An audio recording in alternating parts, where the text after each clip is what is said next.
Hello everyone and welcome back to another episode of Experience Kills. This is episode 40.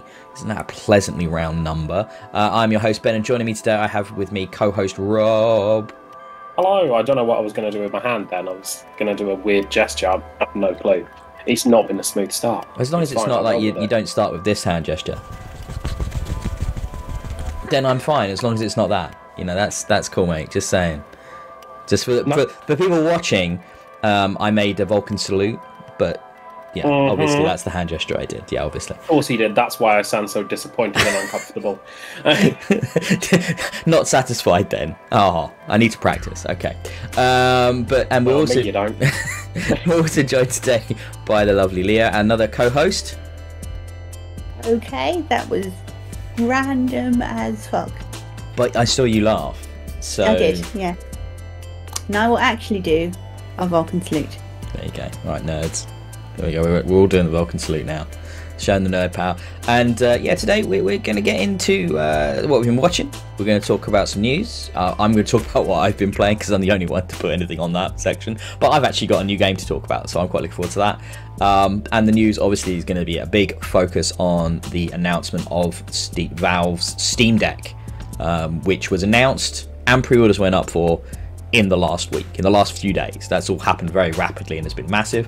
But yeah, it's okay. Now Rob's adding stuff to the list about the games he's been playing. I mean, Rob had forgot to add the DLC pack. Also, new content that you've been playing. So actually new. So actually, Rob has actually played something new that isn't just the latest Destiny 2 thing. For the game I've been playing since it came out a few years ago. I think we'll take that. It's new DLC. It's new. It counts. It new counts. DLC, yeah. It's new content. It's good fun. We'll get to it. I promise. Right. So I think the obvious thing we need to talk about, guys, is Loki, because we've covered it every week for 6 weeks now, without fail. We've talked about Loki because all 4 people on this podcast have been watching it religiously. So, who wants to kick off with discussion of the finale? I was wrong. I was wrong. I didn't think it was going to be Kang. It's Kang. Well, yeah. It's more like Immortus, but yes, it's. I mean, do you want to get into? Shall we get into the lineage of Kang in the Marvel comics? As long as we don't start start talking about the Council of Kangs, it's not fucking Rick from Rick and Morty. But I mean, he kind of is. I mean, he kind of is. Yeah, he is. This is the problem. This is the thing. Which came first, Kang or Rick? Kang. Yeah. So Rick's just. So it's really. It's really confusing, but there are sort of 3 main Kangs, right? So there's Kang the Conqueror, the evil dictator of time and space. Then there's Immortus, who is an older version of Kang, who is kind of chilled out, but is still a bit of a dick. And then there's the young version of Kang, which is a character called Iron Lad, who is in the Young Avengers, and is basically flies around in like Iron Man style armor, but is actually a young version of Kang from an earlier timeline. Basically, in Marvel, Kang is this.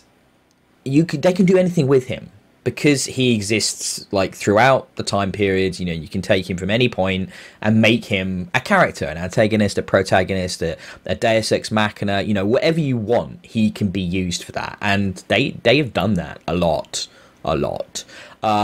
So I quite enjoy. I actually really enjoyed this character.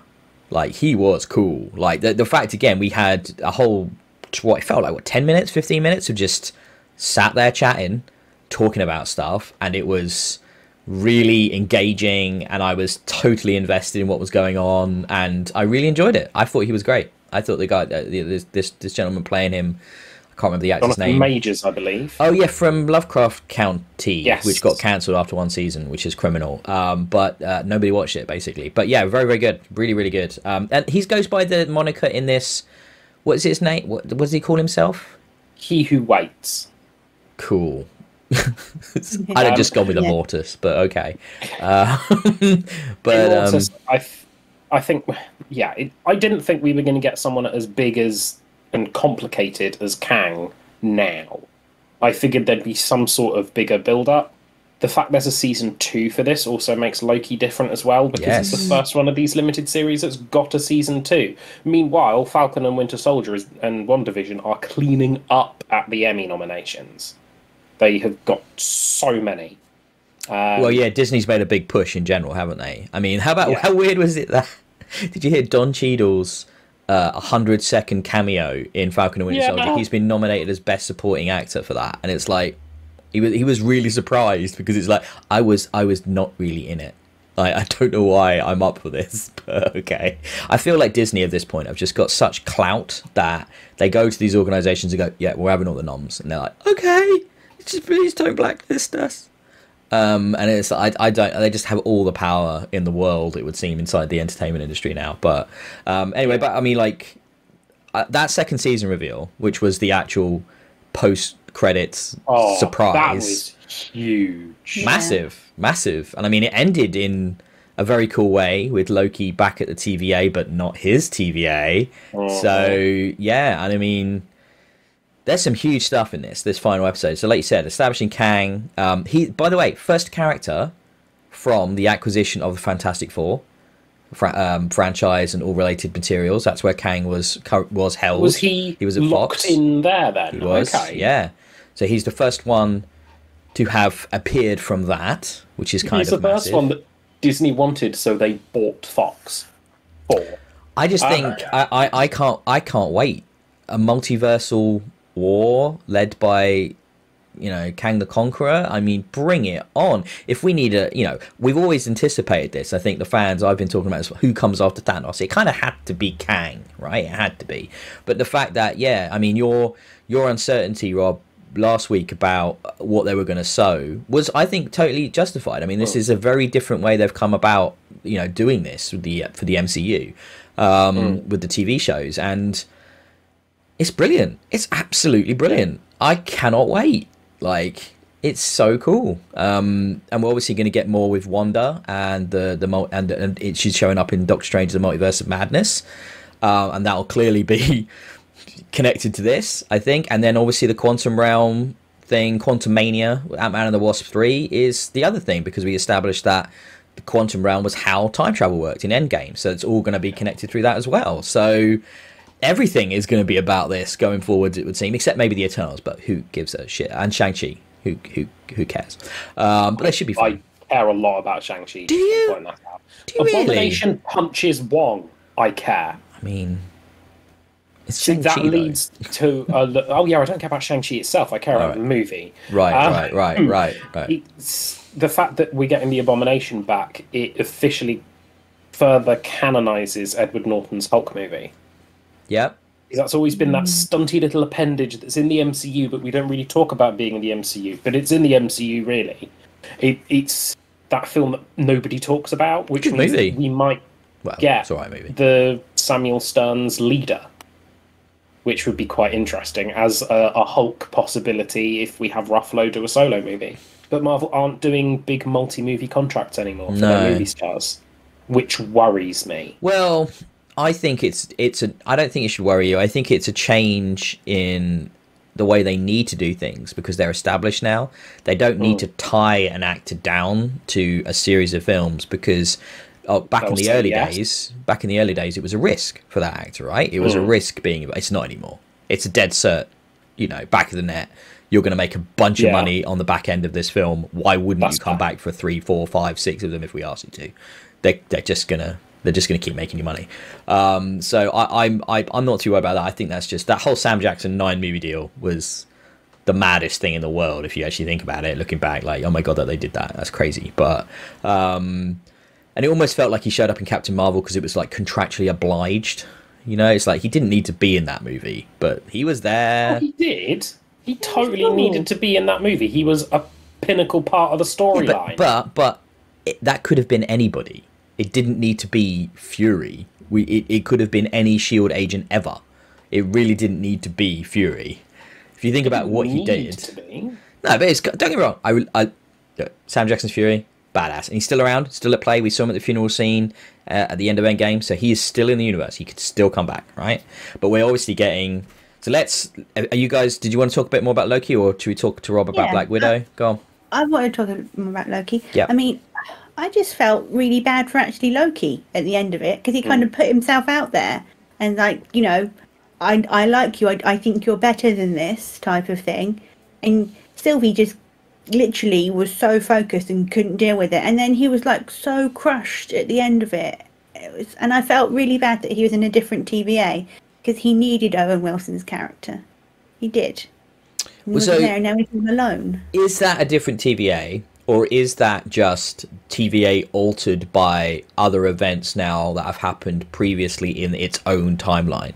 So we don't really know. I mean, it could be a different multiverse, or it could be an altered core TVA. But because you have to remember, the TVA sat outside of everything. So I feel like it wouldn't necessarily be a different one. I feel like it's a changed one that we know. It's a different timeline.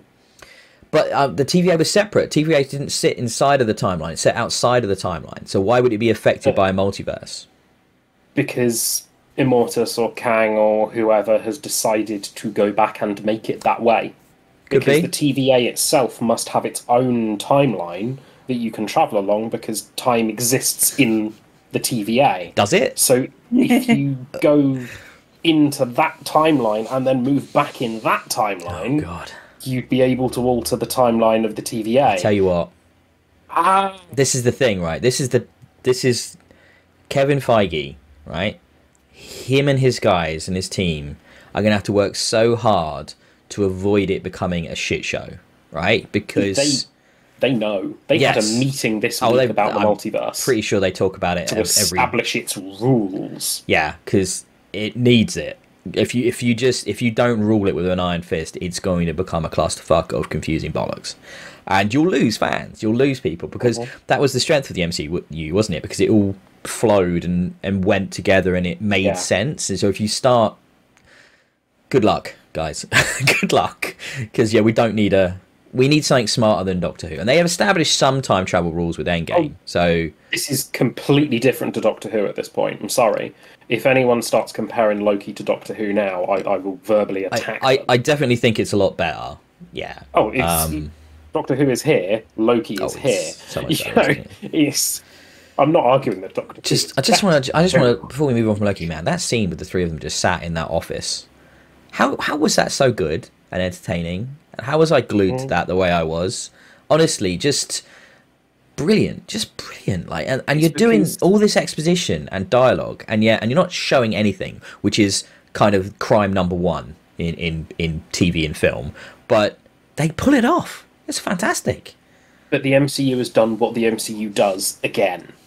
The MCU has a talent for picking very unknown actors or very low-name actors and making them do incredible things. Robert Downey Jr. wasn't wildly known until he was insisted on being Tony Stark. He is now a global megastar. You know, you're picking these smaller names that have incredible acting skill and bring them up. The reason why we were in that room and so glued is because we already are familiar with Tom Hiddleston, the actress who plays Sylvie, which her name has abandoned me, and Jonathan Majors. Both of those guys, they're relatively new. And it was that chemistry. They found that perfect little triplicate chemistry that just overlaps. It's the writing, it's them, it's just addictive to see. It's interesting. Two things I would use as a wrap-up point on this, unless you guys want to go further, but this obviously opens the door for returning Chris Evans, Downey Jr.'s, like, characters that are dead don't need to stay dead now if we're establishing an MCU multiverse, just FYI. And then we've got What If coming in August, right? Which is actually, they've said, is actually, while it's this animated thing, it's going to have ramifications and consequence and actually matter within this connected universe. It's actually part of the MCU. And that we're going to get these side stories, these, different realities. 616, of course, is the famous core Marvel universe in the comics.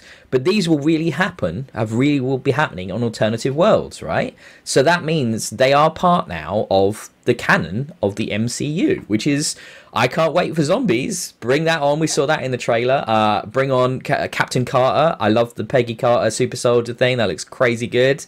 I can't, and look, I'm going to tear up because Chadwick did the voice work. Boseman did the voice work for Star-Lord version of Black Panther in this, and it's going to be really hard, I think, to see that. But fingers crossed, it's a great fun last hurrah for him, as it were. But yeah, that's going to be tough to watch. But I can't wait for What If. That's some of the most fun stuff in the comics ever is the Elseworld What If stuff. So bring it on. Yeah. Speaking of Elseworld, you know what I'd love to see? The Ultimates universe. Oh yes. Because as far as I understand, that's more bloodthirsty and more kind of. Oh yeah. Yeah. Before Jeff Loeb ruined it. Yeah, please. Yeah. Ultimates Volume 1, Volume 2, that era. 3 was terrible. The incest storyline between Scarlet Witch and Quicksilver, anyone. Let's just pretend that didn't happen. But it's like, it went to shit. But the early Mark Miller stuff was great. So yeah, really, really good fun. But that was because that was an interesting thing, because that was before they brought the core comics into a more adult realm. So they were, this was the tone, and that kind of established a bit of an MCU tone, actually, that more grounded, realistic take on superheroes. But anybody remember Tony Stark in that, with the brain decentralized throughout his body? That was a weird concept, wasn't it? That was strange. Sorry? He was blue for ages, wasn't he? Yep. Kid. Yep. Really weird shit. Yeah. Really weird Or shit. what we could see is Comics. Elseworld's the wrong word. Secret Wars, because they're doing a bunch of pop vinyls at the moment. They're doing a TV show. Soldier Supreme. Secret Wars, a TV show. Yeah, they're doing it. They're making it for Disney Plus. Secret Wars. Yeah. Oh, sorry. Secret Invasion. Oh yeah, you're talking Secret Invasion. Sorry, I mean, Invasion. where you have Captain America and Doctor Strange mixed. Okay. Because you've got like pop vinyls and stuff being released for those sorts of mixed characters. I was in Tesco's this morning, and you had Weapon Hex, which is X-23 and like a sorcerer character. That's mixed. Cool. All right. And Soldier Supreme, Steve Rogers, and Stephen Strange, because Stevens. The power of Stevens converge. Well, this is what we get with the multiverse. There's no limit to what they can do. However, you do want them to try and stay cohesive to a degree. Otherwise, it just becomes mad. But that, in some people, I was reading an interview, James Gunn was talking about the difference between Marvel and DC films. And he said one of the strengths of the DC films is that they're doing it. They've always done it from a multiverse perspective, and that, Joker can exist next to Suicide Squad, but because they're not in the same world, and that's the strength of it. It gives the creators freedom to do what they have their own vision. He was talking about how Feige's basically in the editing booth with him for when he was doing Guardians, whereas for Suicide Squad they just let him get on with it. So it was kind of like, that's interesting, a different way of doing things, for better or worse. I want to see the new Suicide Squad. It looks like a right laugh, and anything that involves Starro as the main bad guy, can't wait to see how crazy bollocks that is. And they're all going to die. A huge cast of characters, the vast majority are going to get killed in that movie, which is really entertaining to see anyway. So, I can't wait to see John Cena get his head ripped off or something. That'd be awesome. That's not going to happen. He's got a TV series. It's a prequel. Break China. It's a prequel. Oh, is it a prequel series? Yeah, it's prequel. Yeah, he's going to die. Yeah, pretty sure he's going to die. I think you've got King Shark in it. Is it King Shark? Voiced by Sylvester Stallone. Yeah. What the hell is this? So basically, he wanted to do what he did for Guardians with Groot, because they both have a big CGI monster that doesn't speak sophisticated language, voiced by stunt casting. Yeah. So Black Widow, Rob. I'm conscious that we've now been talking about Marvel for 20 minutes, but I don't care. So carry on. Never mind. Black Widow, saw that last night. It was solidly good. Highly enjoyed it. It would have been better if it had come out 2 years ago, but COVID fucked us. Or 5 years ago, 6 years ago. Really, it really could have done with coming out after after Civil War. Yeah. That's when this really should have come out. But I think that was because they were doing internal battles at Marvel, because Feige wanted this to come out and Marvel didn't. I don't know exactly. I don't want to say. I mean, the roadblocks behind getting this made. It only got made after the success of Wonder Woman, right? So it was that proved you could have that female led, and then obviously they did Captain Marvel first before coming back to Black Widow, and I think it's a shame because it's got a lot to do with how Black Widow existed in the films, and she didn't really ever look like lead material. They didn't give her enough to sort of make it seem that could work, but it's such a shame because it was a really good movie. Like really, really I don't know good. about really good. I really enjoyed it. I think it's in the top third for me, top 25% of Marvel movies. I just think it has a bit of the old Winter Soldier vibe about it, which is my favorite. Until the Red Room collapsed out of the sky, spoiler warning, it felt more... You can't do that! You can't say it and then say spoiler warning, Rob! Jesus Christ, you are the worst at spoilers! Oh my god. Oh my god! Until that point, it was more espionage than Winter Soldier, with its, spoiler warning, shield helicarrier battle in the sky. I know, like... Ray Winston was a wonderful presence, but dude needs to work on his Russian accent. I mean, yeah. And what did bug me is that Red Guardian never had a redemption moment. Well, why does he need a redemption moment? He's a douchebag. Yes, but aren't we meant to... See, the thing is, was he a douchebag or was he just trying and failing to do his best? He was working for the bad guy, you know, actively helped his daughters be taken into, his daughters, I should say, be taken into the Red Room and basically turned, brainwashed, and, you know, horrible, horrible shit that was done to them. You know, he was willfully ignorant of the entire situation. And then he was immediately put in a Russian gulag. Yeah, when he was no longer useful to Ray Winston, I suppose, yeah. Literally, I believe they say immediately afterwards he was put into a gulag himself. Good.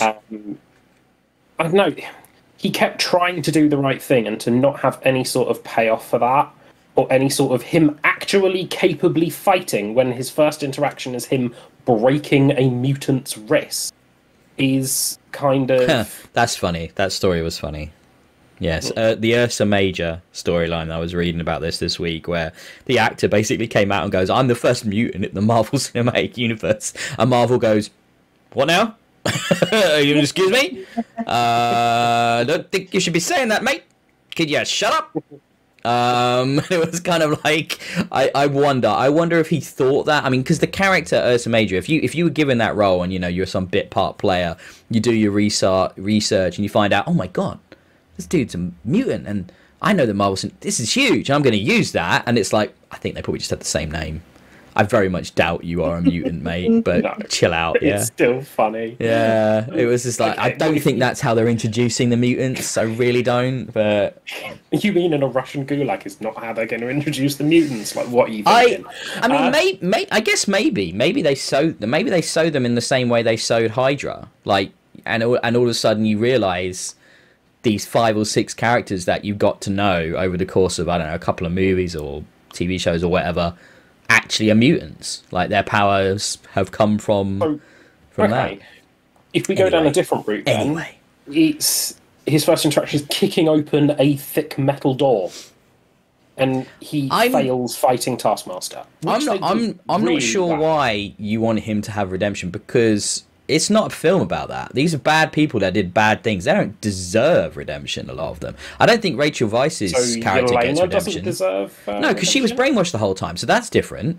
She didn't have a choice. Same as Scarlett Johansson didn't have a choice. Rachel Weisz's character and Harbour's character, you know, they had choices. Weisz's character arguably does more to redeem herself by bringing the Red Room out of the sky. I suppose. Yeah. Red Guardian fails at punching Taskmaster a few times. I mean, he just... And then is Russian and says, I won't say anything because I will just be a twat. I think he's just meant to be a failure, isn't he? That's the whole point. The whole argument that he fought Captain America in the 80s, it's like, who did you fight? Because it wasn't Steve. Like, what happened there? Like, I'm kind of curious as to what happened there. Come back to that. Yeah, I hope they do. I hope they do, because it wasn't... I believe he thinks he'd fought a Captain America, but it couldn't have been Steve Rogers. So what the hell was that all about? But as we learned from Falcon and Winter Soldier, there are other superpowered individuals who have the serum. So yeah, it could have been someone else. The setup for Hawkeye was rather nice at the end as well. Yeah, so I wonder what we're going to get with that, because obviously Hawkeye's going to next show up in the Hawkeye TV show where he is training girl Hawkeye. They all go by the name Hawkeye, don't they? They're just Hawkeye. Yes. So I don't really know. Obviously he's retired, and he's interestingly in that picture he's in Ronin attire rather than Hawkeye attire. So I'm thinking he's hung up the purple. But I look forward to seeing more Yelena. I look forward to seeing what's her name, the Countess, and doing the whole Madam Hydra. Well, let's see what version we get of that character. It could be a few. Contessa can be good, bad, indifferent. She's all over the place in the comics. So, yeah, cool stuff. Shall the video game podcast now get to talking about video games? It's only been half an hour. I realised I kind of did talk about Black Widow a lot there. It's all right. But yeah, it is a good movie. I would see it again. I highly enjoyed it. I don't know. Some bits of it didn't sit quite perfectly with me. I just think it hurts from coming out now. It just really hurts. Really hurts. In a post-blip verse, it's weird to see movies now in the Marvel Cinematic Universe that aren't dealing with those ramifications, So I think that's weird. But there we go. Shall we, I know you got a few more things, guys, on this list, but shall we get into games, or did anybody really want to touch on something? No, that's fine. I can talk about them another time. They're ongoing. Okay, right. So let's jump straight into some quick stories. Because we couldn't do a podcast without talking about Cyberpunk, it's weirdly the most downloaded game on PS4 in June. And that was the main headline I wanted to hit on, which is this is when it was brought back out onto the PlayStation Store in June, and in I think it was about just over a week, became the most downloaded game on the storefront in June. This is on a platform in which it actively tells you not to play it because it doesn't work properly on the base PS4. I don't know what this is. This is bizarre to me that people are still buying know what this is. Go on. It's morbid curiosity. It doesn't work. Really? People will spend 60 quid or 50 quid or whatever on a game just because they're curious to see if it's broken. I suppose, yeah, because there's a cost involved. I don't know. Maybe it's that they'd already purchased it for the PS4 and they're downloading it still. You could still do that. You could never. It didn't stop you from ever doing that. So if you already owned it, I don't know what that is about. I think that's really weird, but okay. I think it might also speak to the really small quantity of PlayStation 5s that might exist in the world comparatively to PlayStation 4s. Sure, yeah. But at the minute you can get it for about 15 quid on PC, which would definitely be, if you've got a PC good enough, is definitely the place to buy it rather than on console. But the other sort of connected news story that I thought was really funny is they're currently doing a marketing push at CD Projekt Red, Cyberpunk by the numbers, X amount of enemies killed by this amount of time in the Cyberpunk universe in Night City, and it's that's cool. That's one of those really lazy types of Twitter campaigns that you see come out of game developers quite often. But yeah, in counter to that, the fans took hold of this concept, especially on Reddit, on the Cyberpunk Reddit, which has become it's not a hostile place, but it's quite a sad place. On that Reddit, well, no, I meant sad because it's this is actually really personified by this sort of counter campaign where they've done the same thing with numbers, but pointing out all the shortfalls of the game, which is quite amusing. 0 pieces of DLC released in the first year of the game coming out, and things like that. 0 amount of times that I was able to wall hang and attack someone with my mantis blades as promised in the trailer. It was just really sort of funny stuff. But right at the end, it comes up with the reason we're being like this is because we still see a lot of promise, and we're still hanging with you, and we're still supporting this game, and there's a really fervent fan base that aren't going anywhere and believe that CD Projekt Red will fix this title, and I do agree with that, but it's all been a bit slow and quiet so far. But fingers crossed they pull their thumb out at some point and actually release some content for it. The one that got to me was the budget thing and how much was spent on marketing out of the entire budget. It's a lot, isn't it? I saw that one. Yeah. What was it, a crazy percentage or something? 45% of the entire budget was marketing. Maybe they should have siphoned half of that off and put that back into game dev. Just pointing that out. Well, think about the marketing, because remember when they put all the bus adverts up and then the date changed, so they had to do them all again. How expensive? Why? That you basically have to redo the. Once you're in, I guess. And it's kind of wow, they spent some money. But the sales numbers and everything, that is a direct indicator of how effective that marketing has been. Like, holy God, it was some effective marketing. Everybody bought this game. Everybody, except Rob, Sensible Rob. But pretty much everybody else bought the game. Let's move on to the next story, which is to do with everybody's favourite sport, football. We don't talk about football anymore. We are done with football. Football is dead. Moving on.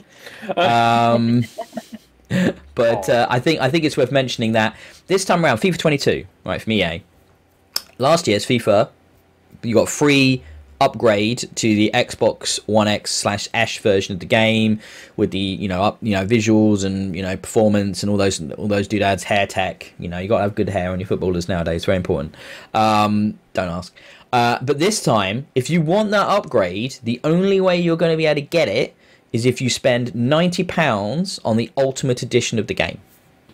So they are basically putting the current gen version of the game behind this bloody high paywall, and I think that's pretty gross. And I wonder by the time this game comes out if that's still the case, because the reaction to this has not gone down well. So yeah. Yes, it's still going to be the case. Yes, it's toxic bullshit, and exactly what I expected, that they would try to monetize upgrades. It's EA, of course they're monetizing everything.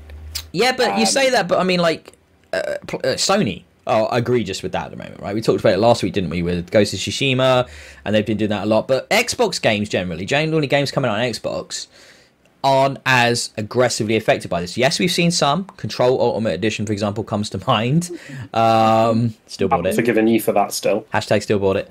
But at half price. Sad.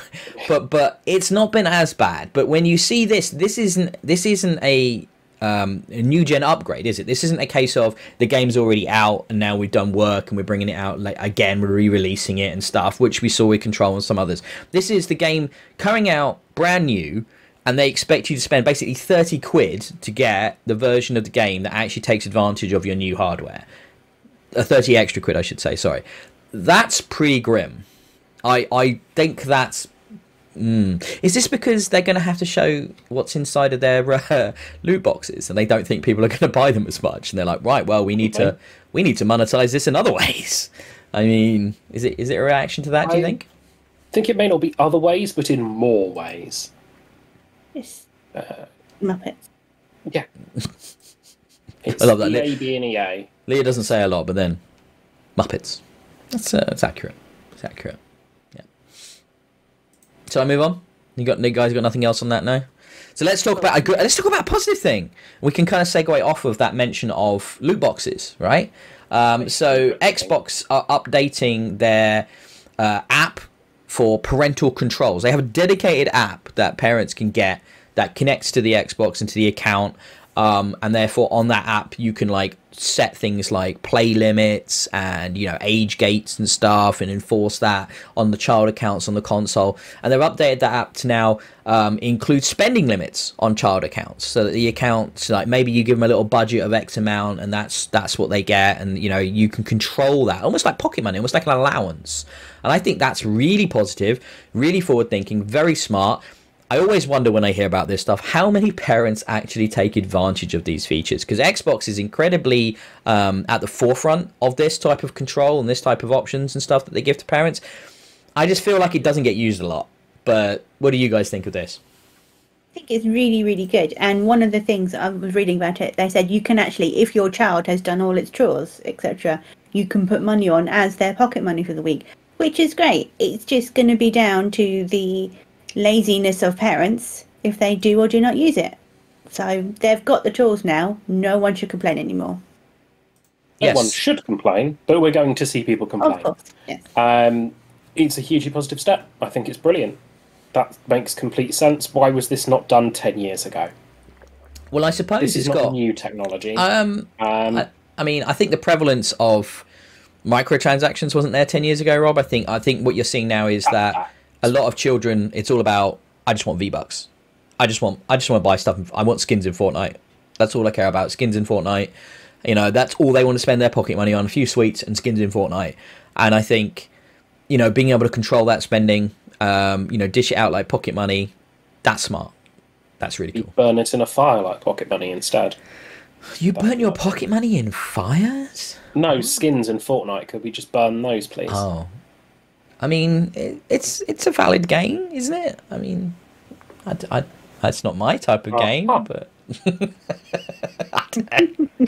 Great. Next couple of quick stories, because it's a rare week we can get through without discussing a delay, and we've got like 3 to mention right now quickly. So the first is that the PS5 timed exclusive Ghostwire Tokyo has been delayed into early 2022, which is the new game from Tango, I think it's called Tango Gameworks, I think their name is something like that. Yeah, Tango Gameworks, which has been like floating about for ages, and all I can kind of remember about this game is that how often it's been delayed. I don't really remember much else about it. I think it's got like a spooky urban setting, and it's like set in Tokyo, obviously, and there's like some... I think they were going for like Japanese mythology, supernatural stuff, and it was kind of like but Ghostbusters against those spirits, something. But it's been delayed, and it's a time exclusive, which means probably that we won't see this on Xbox until at least 2023. But I can't say I'm that bothered. I mean, I think Tango Gameworks were the guys behind Evil Within, which is fine if you're in the mood for some sort of non-Resident Evil survival horror. But at the same time, it's hard to be too sad about a game when you know so little about what it is. So, yeah. You guys got anything on that, or should I move on to the Ubisoft delays? Just briefly, I quite like the fact that they're like, yeah, it's going to be delayed. We're keeping our people safe. Sorry. And it was fairly upfront of them, which I props. Yeah, well, obviously, COVID right now is a dumpster fire in Japan. Low levels of vaccination combined with poor social distancing, and hey, let's have the Olympics. Until like recently, they were going to actually have crowds and literally let people in. They had to announce a state of emergency within Tokyo itself before the Olympics went. All right, no spectators. Fair enough. But yeah, the fact that they're still doing them and stuff and all of that, and all these people from all over the world, it doesn't matter how careful you are. Why are you taking risks like this? But yeah, they're in a bad place right now for COVID in that country. So I think the fact that they're doing it from a social responsible place, delaying the game, and also more time usually means better game. So let them do it. Okay, next story is from Ubisoft. Rob? I'm going to quickly interject. We actually have 4 delays. Oh. The Warhammer 40,000 Darktide that was meant to be coming out in 2021 has been delayed to 2022, citing exactly the same reasons. Like, yeah, we care about our staff, so we're delaying this till next year. I did see that. I just forgot to add it to the notes. My bad. Well spotted. I'd forgotten until you mentioned delays, and I was just like, that one as well, because I want to play that Left 4 Dead clone. I mean, thoroughly independent, unique game. How many more? How many more Left 4 Dead? How many more can there be? There's so many. Right, that one does look good though. I am up for that after the Alien one and all the others that are coming out in the next few months. Right. So next one up is actually one of these delays is another Left 4 Dead clone. Right, but we'll talk about that one in a moment. But Riders Republic, which is the kind of made by the guys at Ubisoft who did Steep, which is an expansion of the concept of like Steep's social snowboarding game into a much more larger scale kind of just extreme sports thing, and that's been pushed to the 28th of October, and originally that was coming out basically within a week of Rainbow Six Extraction in September, and now Rainbow Six Extraction is pushed back to January 2022, which is the one that's kind of a bit like Left 4 Dead. But honestly, I'm okay with that, giving them some space and stuff. I can't say I'm particularly excited about either. I will give Extraction a go, perhaps, because it might be fun to do a Rainbow game that's focused on co-op and is still got that kind of realistic style combat. That could be a laugh, like with Rob and Leah and Richard. We can all get involved and play some of that. That could be fun. But Riders Republic is one of those games like The Crew 2 for me, where I can just wait until it's cheap. I'm in no particular rush. I say that, but the likelihood is actually that I'll pre-order the Fancy Pants maximum cost edition of this game prior to release, because it's Ubisoft, and I seem to do that with all Ubisoft games. I don't know why. I have a problem. It's exactly like The Crew 2 as well, Riders Republic for me. Like, I won't play it. I am sad that Extraction got delayed till next year, though, because I was looking forward to that, because that does look quite fun. It does look good, doesn't it? Well, they showed at the E3 thing. Look pretty good. I do have a theory why we're seeing so many Left 4 Dead clones, though. I reckon in March last year, when the world started shutting down, most devs and like idea creation people just had a massive LAN party and played Left 4 Dead and were like, oh my god, this is amazing! And it's formed their ideas for the next year. I don't think you're wrong in a way. I think you might have something there because of development, production and stuff. Isn't it easier to maybe take an existing IP, slap some co-op on it? You haven't got to worry too much about strong narrative. You haven't got to worry about open, expansive world. Maybe Left 4 Dead games are just a bit simpler to make when working from home than other types of experience. I mean, I don't know. Maybe there is something there. Like, or a bunch of them did just randomly end up playing classic games again while they hadn't no kind of... It'd be weird if they all played Left 4 Dead, though. Burn, although that kind of genre, and it sort of fed into ideas that have then also fed then... Vermintide as well, yeah. I guess. It's... Could be. Lockdown gave us all a lot more time to play video games than we thought because we weren't commuting, we weren't doing this, we weren't doing that. So it's a possibility. I mean, I just worked more hours is what I find myself doing, to be honest, Rob. But yeah, I'm glad more people got to play games as well. Let's get on to the big story, though. I teased this at the top of the show, and I think it's the obvious elephant in the room this week, and it was the somewhat out of nowhere, actually very much out of nowhere announcement from Valve of a device called a Steam Deck. Now, I don't love that name. It's a bit, I think it's a bit just They should have called it the Locomotive because it's steam powered. Oh dear, that would have been worse. So I'm glad we found the low bar to go further into Poo Land. But I don't know, Steam Deck, I mean, it's kind of like whatever, call it whatever, I guess, it doesn't matter. But basically, Valve has come out with this gargantuan handheld device. It looks like a big thing. It looks bigger than the Switch, right? And basically 7-inch screen, decent spec PC inside it. We've got analog stick, we got on each side, we got D-pad, we got face buttons, we've got 2 trackpads for your thumbs on each side of this controller. We've got 2 shoulder buttons, and then we've got again 2 on each side. This is, by the way, 2 sort of like extra buttons as well. So fully customizable control scheme, lots of options there for the buttons because obviously it's a PC system. And like I mentioned, spec-wise, they've been a bit kind of vague as to exactly what the hardware is, because I think, to be honest, it's probably going to change prior to release because they're still nailing all that down because of, will it be this amount, will it be a little bit more, a little bit less?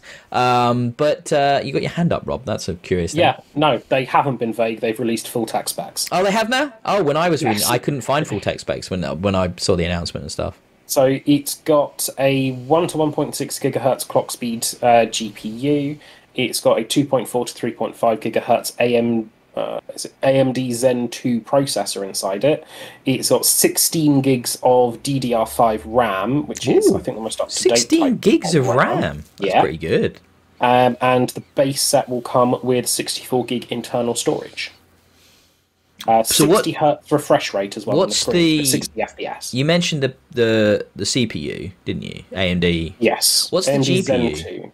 GPU is an AMD RDNA 2, which I'm going to look into briefly now. I wonder what the equivalence is, yeah. Yeah.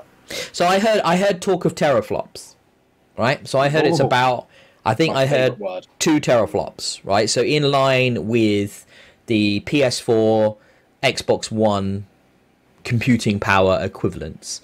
But the things that I like the sound of is that, 7-inch screen at 720p resolution means that the games, and the fact is, the most important thing to mention here is that because this is the Steam Deck, it lets you play your library of Steam games with almost no restrictions on this device. Now, that means you could have some very, very high-end games on there.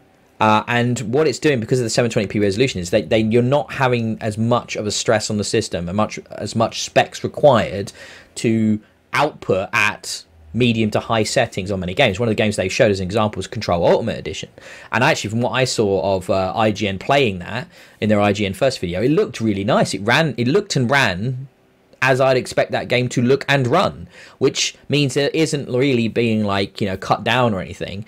And I think this is a really interesting gadget. I want to say that. I mean, I'm not sure. Who do you guys? I'll put it out there. Right, I'm going to actually go to Leah on this one. Who is this for? I'm not sure, because it's not for me. I mean, if I'm going to go mobile with something, I'll have my 3DS or my Switch. I don't need my PC games to come with me, because I don't have that much time when I'm not at a computer, to be honest. So when I'm cooking, do you want me to play something like that? But no. Okay. Yeah, it's going to be weird. I can see that I'm excited about it because it looks good and it looks interesting, but will I particularly want it or use it? No. Rob, who is this for? So you're a big PC gamer, right? Yeah, I'm an everything gamer. Yeah, I've got a gaming same. PC here. I've got Xbox. I've got PlayStation. I've got a Switch. I've got a 3DS. I've got a fucking VR set next to me. Mm-hmm. You know, it's. I don't know what the target audience for this is, because PC gamers who have big Steam libraries to take with them on the go have big gaming PCs that they play said PC games on. So I don't understand. Because it's not like Steam has a fearsome catalogue of independent games that it only keeps on its own hardware, a la Nintendo. So... I mean, Steam has all the independent games. But at the same time, I'm curious as to this because, like, what is the thing, to me, right? What is the thing that a hardcore PC gamer is obsessed about, right? For me, it's frame rate right now. Right? More than anything, you hear people talk about frames, right? So they want it to be 144, matching it, you know, as high as they can get it, minimum 144 for a competitive shooter, stuff like that. You're not going to get that on this. Not to mention that you're not going to want to play anything competitive that you play on PC on this, because you're either not going to be good enough with the sticks, or you're not going to be probably accurate enough with those weird the touch pads. And then there's also gyro controls in this, right? Gyro controls, which I was really surprised about when I read. I think this is this, to me, as a gadget fan, this is like wicked cool. Like, don't get me wrong, I want one. Yeah.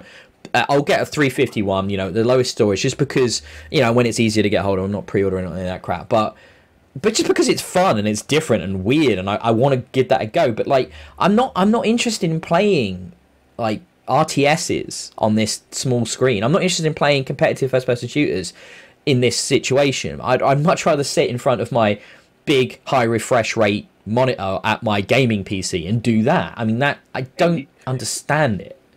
But that means you could play Destiny on your lunch break at work.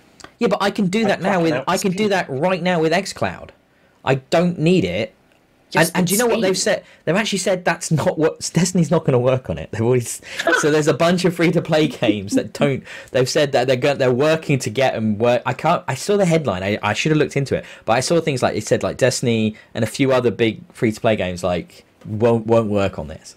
And it's like, please let Fortnite not work on it. Please let Fortnite not work. So Epic are big behind this. They've come out in support of this. So this is a PC in your hands, right? This is a decent PC, and there's like shown a lot of the video of them, like, you know, running Windows, and like, you know, you can do all kinds of stuff that you do in PC. You can dock it and use it and connect it to a monitor and connect to keyboard and mouse and use it as a legitimate computer, right? For like gaming and stuff. And you know, it's going to be good enough to do a lot of that. But that's the weird thing for me. It's like, if you're a big PC person, you've got that, like you mentioned, Rob, you've got that rig, right? So the fact that this is not going to have anywhere near the power of your 30 series cards and your, you know, whatever Core i9, Core i11, AMD 9 processor, it's not even going to be close to any of that.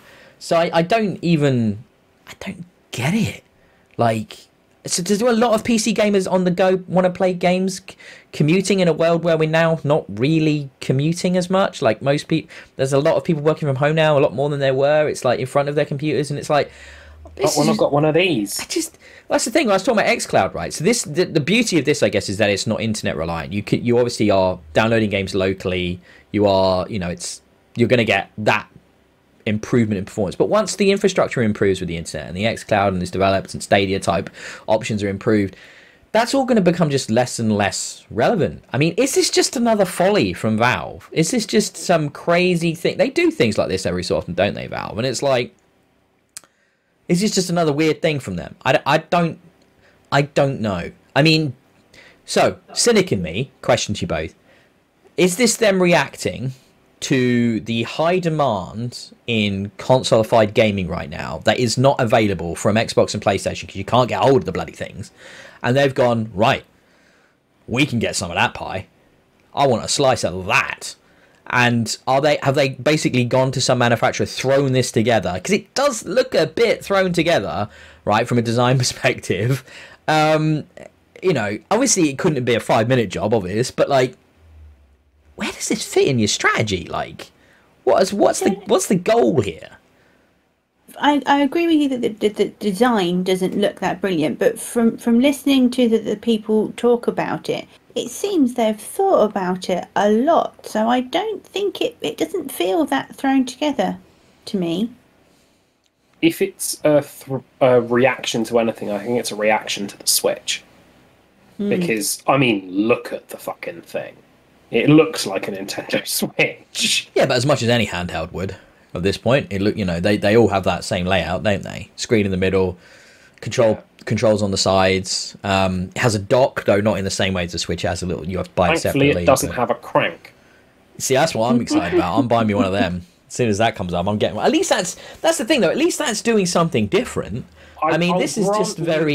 Yes. That's doing something unique. Wanted? No. Unique? Yes. I mean, yeah, it could be the ultimate gimmick. Let's remember, though, Steam has Valve have a history of this, right? Remember their controller that they don't make anymore?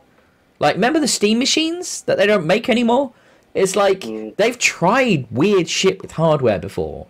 Is this just going to be another one of those that disappears? But this time next year, they're not making them anymore. Or by the end of next year, it's just like, oh, well, we made our money. It was a fun experiment.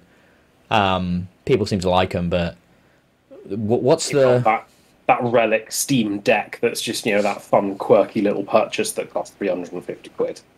Yeah, it's... That's not a lot, though. I mean, you say it like that. It's not really a lot by consumer standards nowadays. I mean, I like the pricing. The way they've done the pricing on this is interesting because you've got the 3 tiers, but they're all storage based. So the actual hardware, other than the internal storage, is pretty much identical. Though I believe the 64 is on a solid state, and then the higher storage ones are all on NVMe's. So it's a slightly different drive type, but really, it's for intended purposes, it's the same. It's just capacity.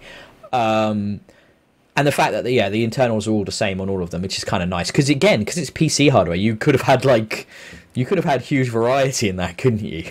I mean, they could have easily gone with better horsepower on the top end one if they'd wanted to split the user base.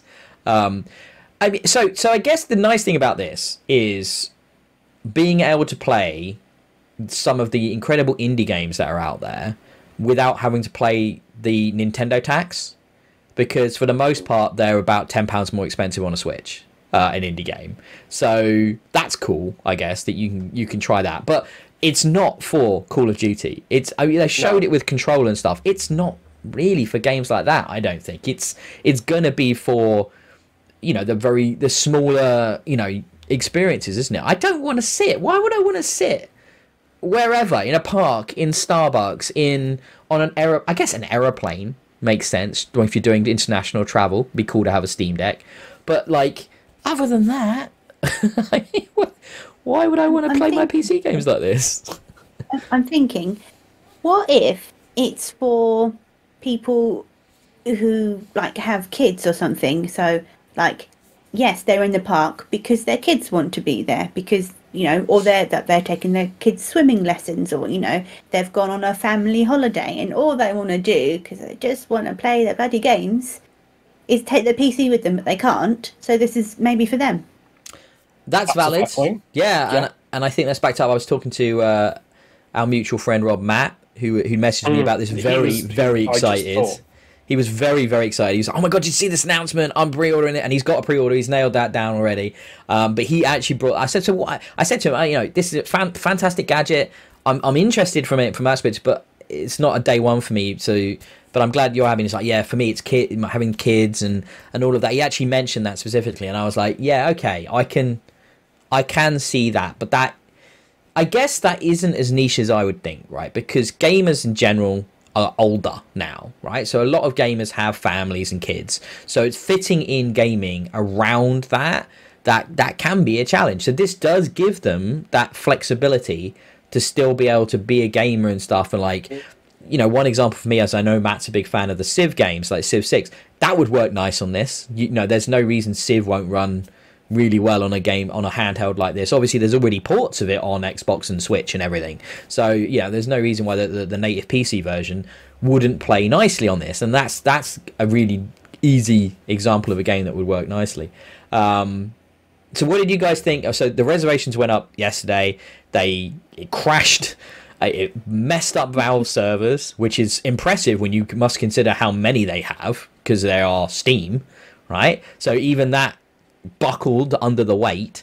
And now inevitably we've already got resellers on eBay selling their pre-order codes, like, because you had to put down money for this. And I think Valve have done some good stuff here to prevent scalping. You had to put money down, and you also had to show that you had purchased, like, you had a real account, like a Steam account that had bought games since June, I think, wasn't it? Like, Yeah. this year, so it had to be around for a little while before you were eligible for pre-orders. I like that. I think that's really smart, and I think that's something Microsoft and Sony should definitely learn from. And the idea of, like, let's make sure our fans and our actual gamers that care, that use our service, are the ones that get priority on this thing. But even then, with that, you've got people reselling, and it's obvious. You're just saying to somebody, you know, once I've bought it, I've got the device, you know, you'll be able to buy it off me, and I'll be able to send it on to you. I don't know. Don't you think Apple could have gone one step further? You know how when you buy an Alexa device from Amazon, it already knows your profile because you bought it from them using your account, so it already knows who you are. Wouldn't it be cool to lock the hardware to the Steam account that purchased it? No, it wouldn't. No, because then you can never do anything with the device. Well, so what? What do you mean do anything with the device? You bought it, you want traded it. anything in? Oh well, we don't like resale markets. You know, nobody's fan of that in the industry. So We tried locking down DRM stuff with Microsoft and Xbox, and the community universally turned around and hated it. The market may not like it, like the providers, the sellers may not like it, but they have to acknowledge the secondary market is a thing.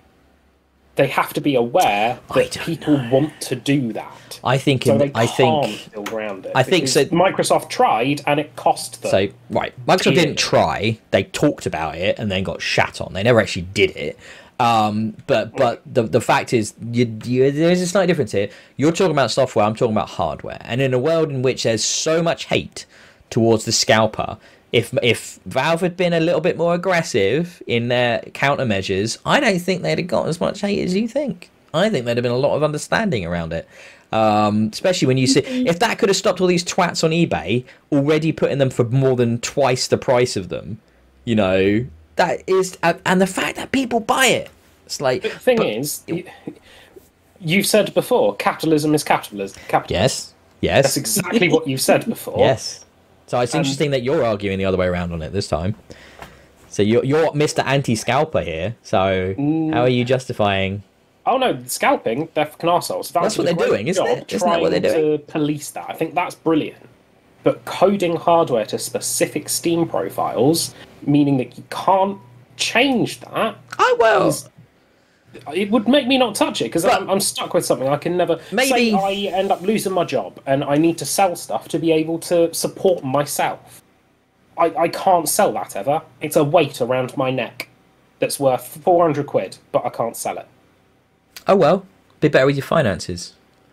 I mean, if you want to talk about natural capitalism there, I mean, you can't... I mean, what I'm saying is maybe you don't prevent it, lock it completely, but imagine if you had to jump through some hoops, like call them up or do a thing to verify or I'm thinking of, remember when you had to, like, back in the day when you had to call up Microsoft to activate a new fucking OS? here's the 50-digit number on your phone back 15 years ago. I used to do that. I had to do that a few times. Most tedious thing in the world. But imagine if you made that a thing, you'd see less scalping going on just around the inconvenience of that, wouldn't you? So there's stuff. There are ways, and they've started, right? And that, I think this is something that everyone's looking at now, because it's clearly become a huge problem, huge problem for these manufacturers. So yeah, I mean, I don't know. When do you think you pick one up? What they've done, though. I mean, I think that they've limited it, and the people who are doing on eBay, from what they've done, must be like actual just single people buying one and then selling it on. Yeah, you can't buy multiples, so it has to be just the one. Yeah. So while that's people taking advantage of a situation, it's not like a huge like scam in some random country doing it. So I think they've done quite a good job. I suppose if you define scalping as bots buying 15 PlayStation 5s, then listing them for £800 each on eBay, this has prevented that. It's now single opportunistic people going, I can make 600 quid off that, and doing that, which is still annoying as all hell, but it's better than what we have with Xbox and PlayStation. Yep. It's a step in the right direction. I couldn't agree more. Absolutely. Anything else you guys want to touch on Steam Deck? For some reason, I wanted it to look more retro than it does. I don't know why. I wanted it to have like a wood effect on it. I don't know why. Like an Atari. Like an Atari or something. Yeah, like here's some paneling. Steam decking. Yes. Oh, if they need to resell. They need to like, that needs to be an add-on. Buy some Steam decking for your Steam Deck.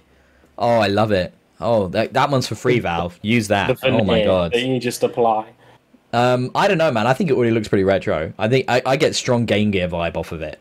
Like, that's the thing. I think it's kind of, it's not futuristic looking, but it's not fully retro, and it's this kind of weird middle. I think it's just bad design. I don't think it looks good at all. The Switch looks so much better because it's cleaner and simpler, and has also, when you put the colourful Joy-Cons on it, it stands out a bit and stuff like that. Well, this just looks very nondescript. It feels like a first hardware iteration. It feels like the first 3DS and stuff like that we talked about last week, didn't we, Rob? It's got that kind of prototype vibe to it. And if it's a success, obviously they'll iterate and develop, and there'll be subsequent more powerful versions that probably look a bit sleeker. But yeah, I think let's segue this into kind of a related topic today, which is, to me, the way in which... Oh no, my mouse is gone. Oh no, my battery on my mouse is gone. That's not good timing, mouse. Why would you do that, mouse? Why? Real life technical difficulties on experience. Damn you, mouse. But no, basically it's I'm taking the battery out right now. Thank you, Razer. Just hoping it'll wake it up. There it goes. Last a little bit longer. So the idea that computing, why? I mean, right now no battery. Just pointing that out. Right now I am jealous. So to talk about this topic, about the way computing and the evolution of computing has pushed forward the improvements and the way in which we play. So basically we're talking about the Steam Deck and how we've seen this, this hardware, PC hardware interface in a handheld capacity. And how is that, and how is that the future? Is that or a weird dead end? There have been a few dead ends over the years. Google have produced many of them. And but so and killed. Well, that's why they're dead ends. They die, or are, like you said, killed. Google Glass, anyone? Google Glass. But I think it's curious because not much innovation in computing has come out of gaming. However, a lot has come in the other direction. The big sort of counterpoint to that are controllers, right? So handheld controller, I think, definitely comes from gaming, whereas everything else came from computing. So you look at joysticks, that came from computing. You look at mice and the evolution of mice, that's from computing. And VR, that's come from a computing space and stuff like that, and how we enjoy things like that. So I'm just wondering about what did you experience growing up in your formative years, and how have you appreciated the ever forward marching development of technology in the gaming space? I think definitely this finger here definitely appreciated the evolution of controllers, because on the SNES you used to have to like curl this finger round and put it on the top red button, because otherwise you had to move your thumb around more, and for Mario I needed that button there. So this finger ached a hell of a lot until they you held the SNES controller in like a claw configuration? Yes. Why was that? Because that's just how me and my friend Josie did it. You didn't just use your thumb? No, because the thumb was on another button. Oh. Hardcore. Yes. What game was it? Super Mario World. Okay. I think it was like one button was jump and the other one was what? It was like speed run, and then you had to jump with the cape on to fly. Oh, okay. I think for me, I remember I go back far enough with computers where I remember single button mice, and I'm not just talking about Macs. So I'm talking about back on those early Windows devices where you just had one ginormous clicker. Do you remember that? And it really clicked. It was like clickety clack noise, and it was like ridged. And Rob, do you even remember mice with rollerballs? Just out of interest, you do remember the rollerballs? I was around for rollerball mice, thank you. God, those. But mine had 2 buttons because they were proper mice. Yeah, but it just didn't. That didn't exist. Imagine what it'd be like playing pretty much any PC game now with only one button. You know, now you couldn't even survive without a scroll wheel, let alone 2 buttons. I mean, everything. Well, look at the mouse that I've got now. I've got side button. Yeah, side buttons and macro buttons are shift such buttons. a big thing. Yeah, but it's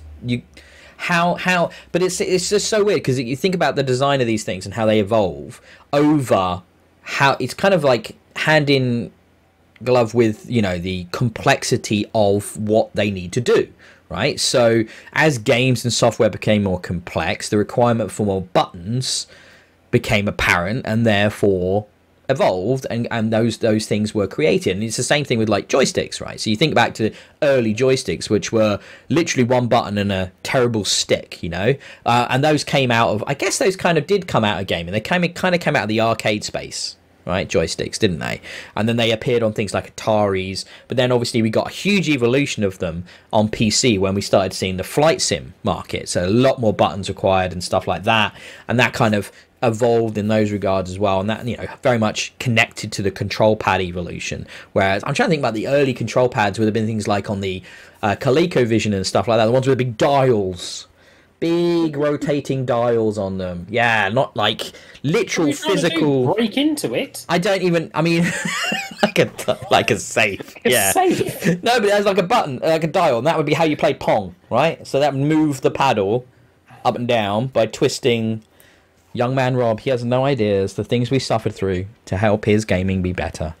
And that is literally what it was, suffering through. But yeah, these huge things, and they're wired in. God, it feels like, it's crazy, isn't it? But it feels like I don't have any wired controllers now. Do you know what I mean? All my Xbox, PlayStation, Switch, it's all wireless, right? So but it wasn't that long ago. You were connected to your machine. And it used to be things like, that the great innovation that Xbox brought in. Do you remember the original Xbox that had the trip disconnector? The easy disconnecting connector. So towards the front of the connection, whereas the controller would connect to the front of the Xbox, just about, I'd say, 20 centimeters away from that connection, there was a breaker, which was this little connector, which if somebody caught the wire walking past, instead of pulling the whole console off the table and smashing it to bits on the floor, would just disconnect the cable. And that was genius. That's clever. Yeah, I like that. That was genius. So I mean, that was kind of the last generation where we had a lot of wired controllers, I think, and then it started moving wireless. So just that little innovate, it's huge. I couldn't imagine having to use a modern console now with a wired controller. And I know they're still out there, and some people prefer them because of like that slight cut down in response time and things like that. Have to. Why? So I have to plug in rechargeable batteries. Fail. They do. I know. I rechargeable battery packs we have. We have I frequently have to plug my controller in when I'm using it because the battery will go halfway through. maybe it's a failing on me to not be in that rhythm of plugging it into charge after every time I finished. But at the same time, if I've only been gaming for 2 hours, it would be nice if I could hold the charge for then a few sessions of that. I tell you what, that's one of the things I like about Microsoft's decision to not make their an internal rechargeable battery the choice for their controller, and actually give you that option for sticking in some double A's. I mean, because it's a lot quicker and easier instead of cabling up, and you might be sat quite a long way from your TV, right? You might not have a long enough cable, so just chuck in a couple of double A's. I always have some around, just because I might not be bothered enough to charge it. So obviously the Elite Series controllers, thankfully, their charge is substantial. Like, you get about 40 hours off an Elite Series controller, which is awesome. But any of the others, like battery pack ones, like Rob was talking about, no, I just chuck in some double A's. It's just a million times quicker. I'm just like, yeah, I can't be messing around with that. So that's another thing we've seen that's come out of it. So what about like visuals? So obviously, Rob, how much gaming have you done on a CRT? I didn't do much. No, I did a fair bit actually. Mostly PC gaming. I'm trying to remember in the annals of the past, which is why I'm staring into the middle distance. Did someone CRT like monitor? But other than that, I don't know, to be honest. And again, it's one of those things that feels like, how did we ever deal with that? And you look at it now, and you sat in front of your, thin panel. LCD display. It's not LCD, is it? LED? What is it? What is it called? OLED. Oh, well, I mean, OLED 4K. is nice, but I don't think most of us have got OLEDs. But QLED, it's LED, isn't it? LED monitors and stuff like that. Yeah. And you look at that now, and you're like, can you imagine when we had those CRT monitors and TVs, which were these just like ridiculously big, heavy things, so enormous. But at times, there are still some people that would argue that those last generation CRTVs actually produce a much warmer, realistic visual than a lot of modern LED TVs and monitors. But it's one of those things that the increase in resolution has demanded the evolution of the technology that's moved us forward and stuff. And that's a lot, again, come out of computing, hasn't it? It's come out of PC interfaces and software and stuff like that, and that's where we now obviously reap the benefits in the gaming space. I mean, like Rob, VR is a huge display shift, because that's what it is, isn't it? It is a display shift, but it's also kind of an interface shift as well, and that's come out of that. Well, man, the early Oculus, that hacked together piece of barely functioning technology that, look, it certainly wasn't something you'd sell in a shop. I mean, I don't know how... Did you ever look at those, when those really early days prototype versions of that hardware? No, I didn't. The crazy thing was like that you've heard of the term screen door affecting in VR. You heard of that? No. Oh, you never heard of the screen door? Okay. So the screen door effect is when, especially prevalent in those early models, where the resolution wasn't high enough. So when you were looking at it, you could sort of see almost the pixels, right? And that created this effect of, it was like you were looking through a screen door at something, right? Okay. So because it wasn't high enough resolution, and obviously now they're like, what is it, 9K in some of the new models and stuff, ridiculously high resolutions. Yeah, it's insane. But back then it was like 1080 or sub 1080 resolution, so yeah, I had a much more apparent screen door effect.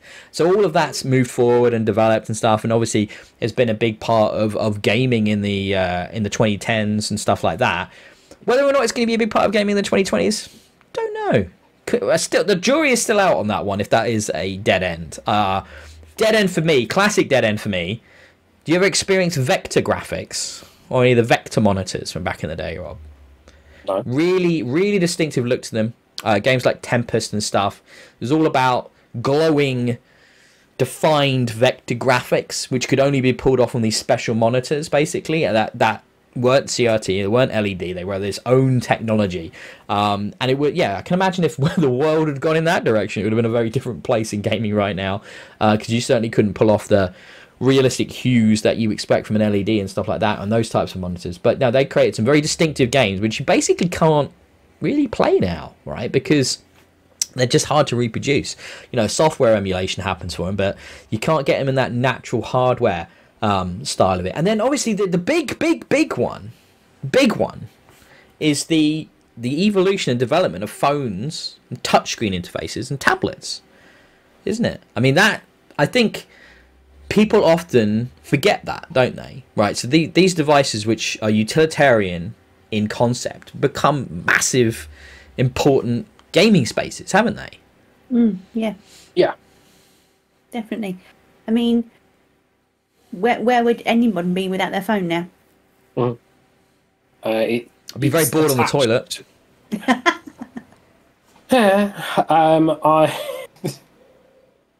Highbrow, what's that? So I think there's no one now that isn't attached to their phone. Phones now are sometimes more powerful than PCs they sit next to. It's mad. Like, we've gone from having devices to communicate with one other person to the world of knowledge is in your pocket. Anything's on this phone. Absolutely anything. And I think that's huge. But gaming came with that. But I think that's from mobile progress rather than anything computer-based. Same with touchscreens. I would say that they were working for this rather than for computers. But I mean, isn't it a computer though? Hugely taken advantage. Isn't it a computer, your mobile? Isn't a games console a computer? I would argue that because a games console has a limited set of functionality, it's less of a computer than a phone. Whereas a phone can do pretty much everything a computer can do. Okay, what can you do on a computer? Okay, you're probably going to turn around and say do word processing, which I'm sure you can probably sign into Google Docs on your Xbox. Well, now that you can obviously connect a keyboard and mouse to these new gaming hardware, it does give you more flexibility than ever before. I think computers and consoles as closest they've ever been. I think the PC Master Race might come and kill me for this. They're about that far away from each other at this point. Well, I think the PC Master Race could turn around and go, "We'll be one," because your games consoles are just computers now. Yeah.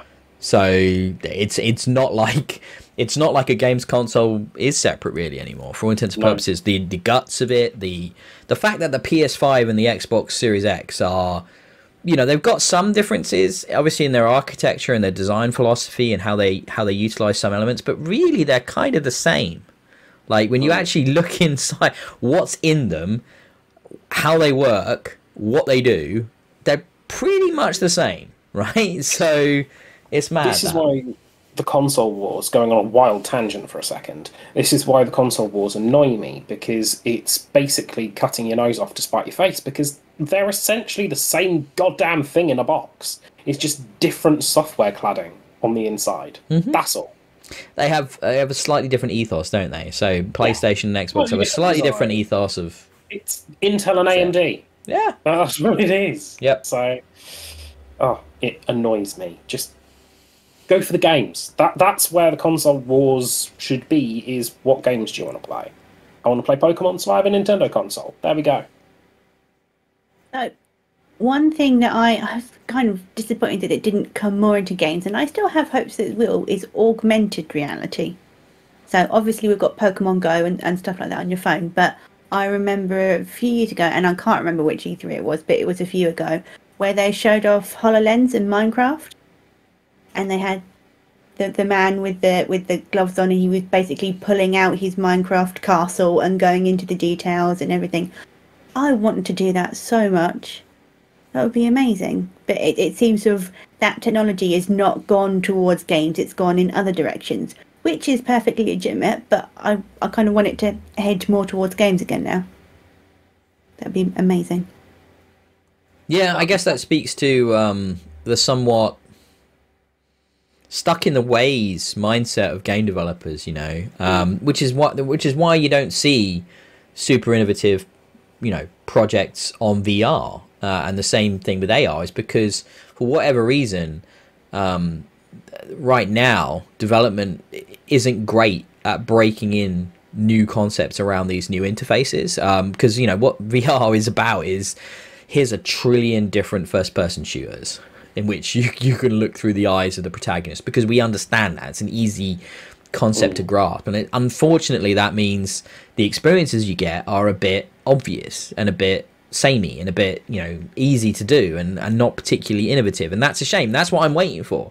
Is that innovation. And I think AR's even harder. It's like, what is that? How can we use that? Nobody's quite come up with the new thing to do that, and I think if they did, AR would start penetrating into the market in a more consumer space. But no, from a software perspective, from a design perspective, from a, you know, they use it in like medical situations and stuff. There's so many brilliant uses for AR training and stuff and all kinds of things like that. However, yeah, from gaming, I mean, yeah, HoloLens is actually out there. It's selling, you know, to enterprise and stuff like that, but it's just not, there is no consumer SKU for it. They're not even trying to do that. You know what I'd want from an AR sort of situation is put a little lens on and, yes, Bulbasaur, come walk with me round Tesco's. Yeah. I would pay money for that. Yes.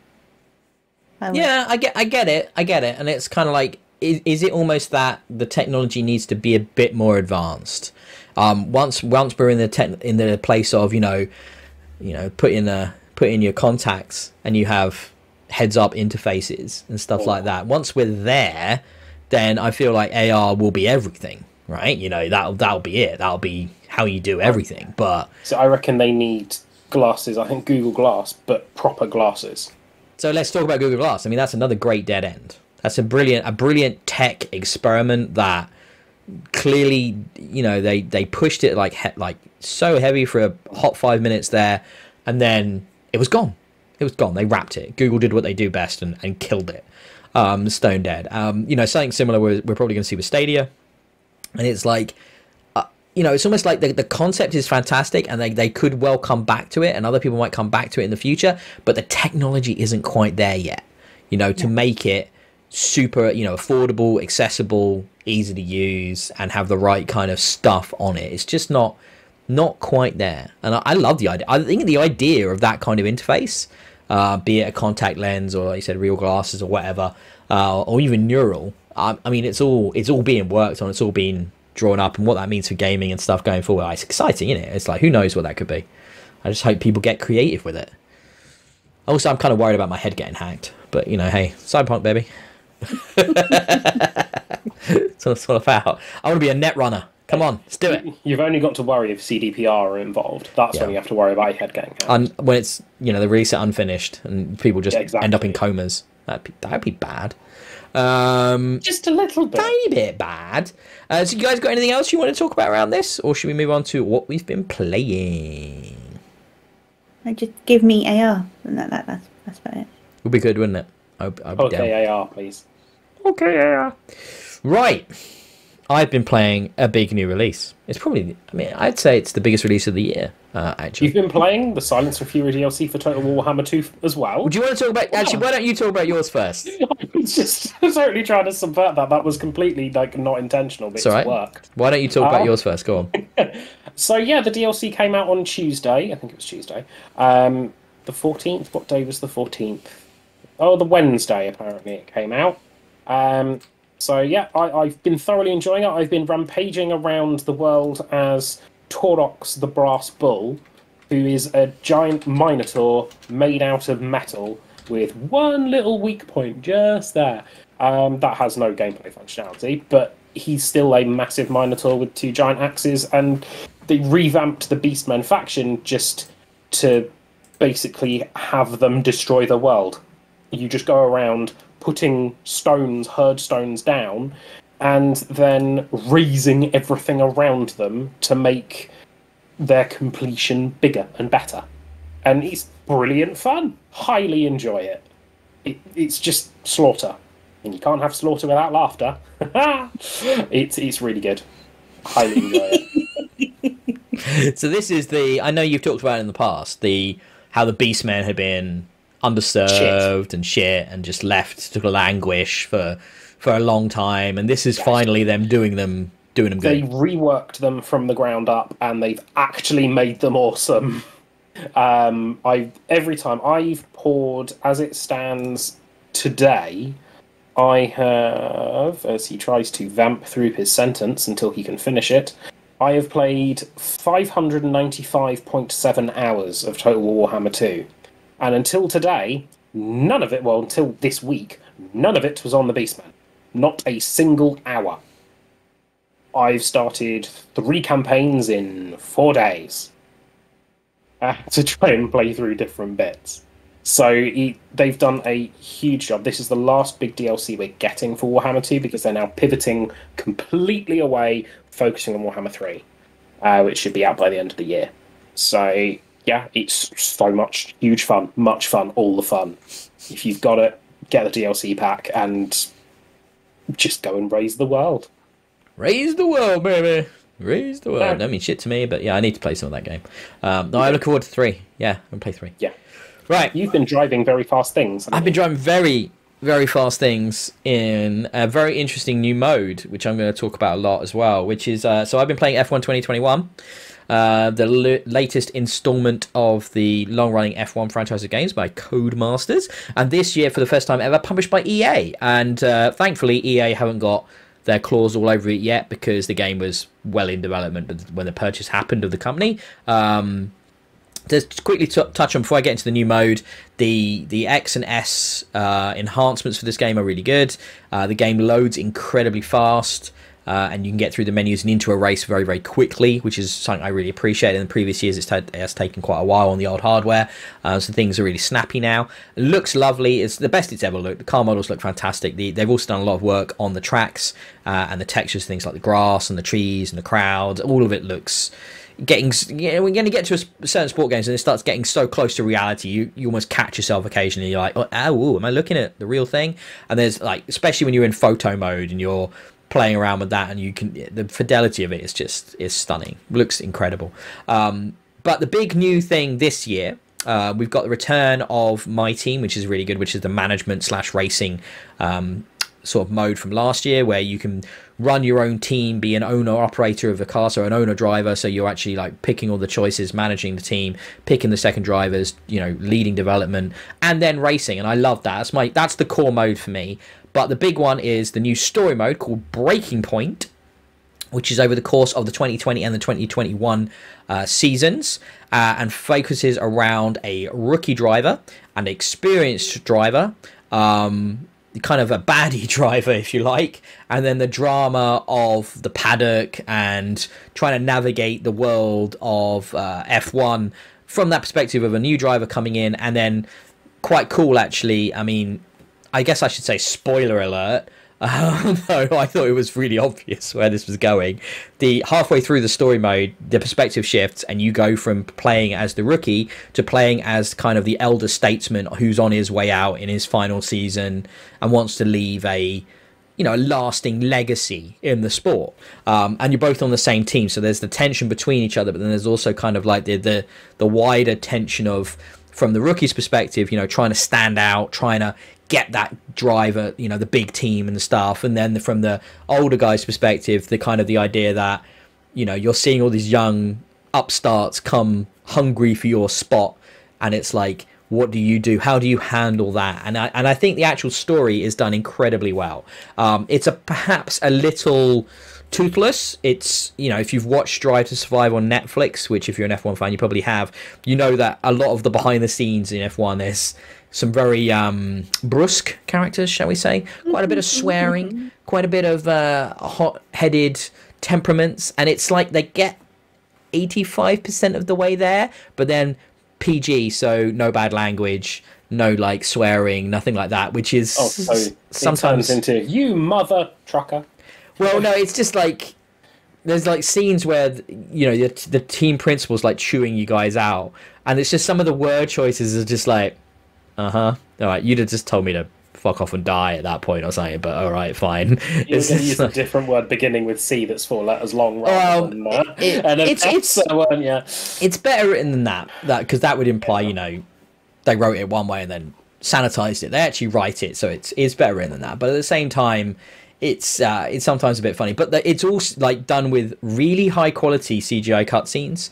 Now, talking heads and stuff in F1 games previously have always been like the character models have always been a bit ropey because this is a driving game, right? So it's about the cars. So how the woman looks when she's interviewing you, you know, in the odd scene where they do that, it doesn't really matter. You kind of just don't care. Those have all been improved this year as well, but the fact that the cutscenes are all done in a, I don't know, some proprietary CGI engine, they're actually a very high standard, and you know, really good voice acting.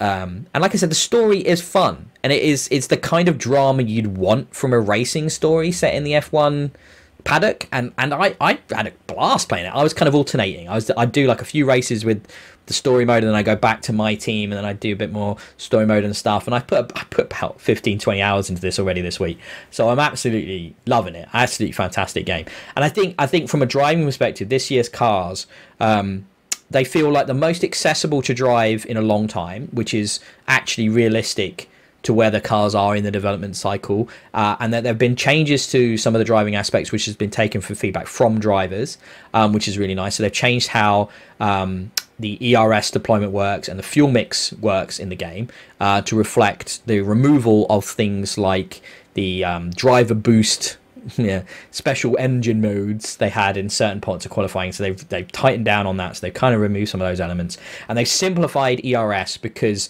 based on driver feedback they don't spend a lot of time managing that actually in the race. They basically use it as an overtake button, and that's basically what the game now gives you. So you get like an energy boost to the car to help you in overtake situations, again like in the actual sport, which is cool.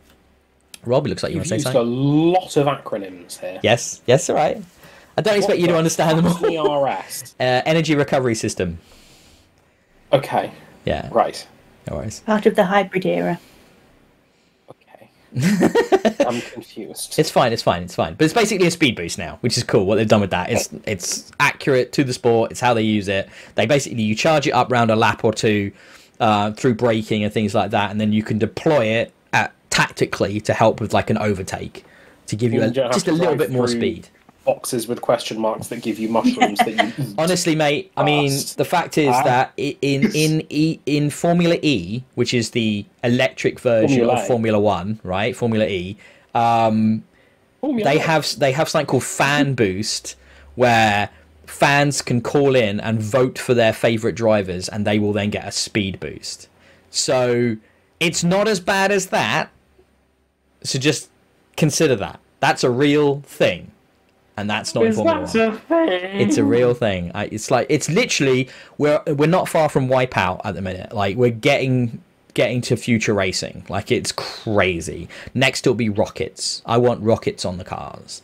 But anyway, there'll be involuntary brakes now. Phone in for the one you don't like and ejector seat. Press 1 for boost. Press 2 for brakes. Press 3 for ejector seat. Yeah. I mean, okay, now I'm interested. Yeah, that's the thing though. They're always trying new stuff, right? They're always trying new stuff. So no, the other thing about the cars, they feel great to drive. They feel more accessible, but at the same time, they feel more on the edge than ever. So it's a case now. If you put a wheel on like some of the rumble strips, you're going around the track, and you hit that accelerate, the go button as it were, at the wrong time, you're spinning out. And it's like more unforgiving than ever in that regard. You have to really think about when you put the power down, how you put the power down, how to create the fastest, cleanest lap. The other thing I like as well, the AI has really been, some would say improved, some would say not improved, but like it's more fun now. So the AI will come off of the racing line a lot more to block you if you're trying to make an overtake, which is great. I also found the AI is more prone to mistakes in a realistic way now. I had a particular race at a wet Canadian racetrack. It was pissing it down with rain. I was in first place, and I caused Lewis or Bottas, one of them, were trying to pass me in the Mercs, and I caused one of them to make a mistake. And he kind of then put it in the wall hard, bounced across the track, took out another driver that then caused a massive pile-up, which ended up in 4 cars being basically totally written off and another car being disqualified. And it was absolutely nothing to do with me. I just kind of caused him to like lose, downforce or whatever in the wet, and just lose it into the wall. And cause a massive pile up, and that is realistic. I mean, not my fault. Nothing to do with me. I was in the lead. I had the racing line, bit should have braked earlier. It's just the way it is. But no, it was dramatic though, and the best bit was I'm in front. All I can know is I get this little message: so and so is out of the race. So and so is out of the race. So and so is out of the race. So and so has been disqualified. I'm like, what the hell's happened? I had no idea. Cinematic view round then. No. So what I had to do is finish the race and then watch the replay and fast forward through to that lap and then try and work out, and I was checking different perspectives and the cameras and stuff, and I actually saw what happened. I was like, that's crazy. But that's something I actually quite like, that the AI now acts more human, that they make mistakes. They're not just these perfect racing robots that stick on the racing line and optimum speed and stuff at every moment. That's really cool. It feels more like a real race. It has more drama, so the other thing is now this year you can actually choose the likelihood of mechanical failure in your own car. So you can 0%. Well, obviously you can say that, right? So you can definitely say that, but you could also say a reduced amount or a simulated amount. So reduced means you're going to get some, but it's going to be pretty irregular. Or simulated, which will be based on where your car is within development. If you're still you don't have good durability in your car, you've not developed the parts properly, you might have more part failure, which could cause you to actually have to stop mid-race and lose, right? And that's what happens in the sport, right? The cars break down. They've also done a lot with how the tyre physics are managed and how the carcass of the tyre can go off, and you can lose tread and you can cause a blowout, and you can actually have to try and make it round, say, half the track to get back to the pits to get a tyre change while managing the damage. 4 races at a time where it's nothing to do with you. Nothing to do with me. Cast off tyre. Nothing to do with me. Nothing to do with me. But yeah, that debris is a real thing. So if there's been an impact and there's debris on the track, that can cause other accidents, or it can cause consecutive accidents and stuff based on where it's happened and stuff. All of that's it's some of the most realistic racing this sort of particular series of games has ever had, and I'm really enjoying that. It just makes everything more unpredictable, exciting, nail biting, and like the sport, you don't know what's going to happen, right? Which is great. It sounds very much like Codemasters have made this sort of their pinnacle game in time for EA to get their claws into it. They've done the best possible job and made it as pinnacle as they could. I really hope they continue doing what they're doing right. They've got something called the Podium Pass right now, which is, it just gives you cosmetics, things like liveries, racing suits for your character, other things like your celebratory dialogue line when you win. Oh, well, hey, I beat everyone, that kind of thing. Stuff that doesn't affect the gameplay, and that you pay for using what they call pit coins, which you can buy for with real money. So this season pass, basically this Podium Pass, has a free tier, has a paid tier, just like in Destiny, and that's been in there now for a couple of years, 2-3 years. So prior to EA, and that works for me.